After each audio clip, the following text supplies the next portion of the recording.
the Change is about local action, but for global impact.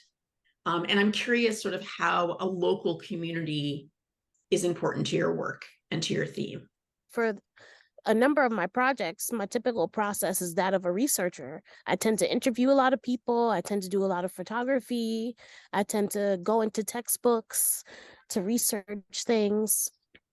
And I think for this particular project, the ways that I've been able to do research is not only from my own personal experience with trying to pursue home ownership, but also with talking to Abundant Housing MA and asking them about what they're doing in terms of getting community more aware of how they can participate in dismantling some of these effects of redlining through showing up and telling developers what they will and will not accept.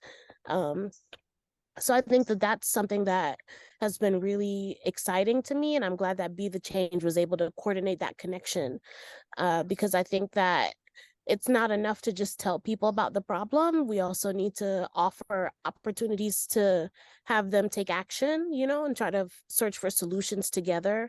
And I think with the work that Abundant Housing MA is doing in terms of encouraging people to write letters to their legislator about different policies and also encouraging them to show up to meetings with developers, it's a way that we can start to, again, make some shifts into how things move forward. So you just articulated perfectly, Chanel, the notion behind this word, artivism.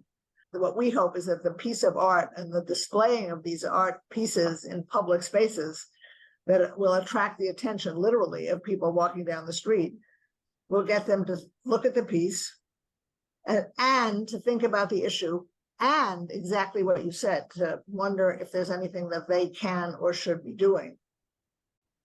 Art is such a tremendous instrument, I think, for social change. That's part of the power of Be the Change, is it's recognizing that it's not just about tactics and policies, right? It's also about how do we touch and resource people's spirits. There's art that soothes, and there's art that I think helps us do the hard work of confronting injustice and building a different kind of future.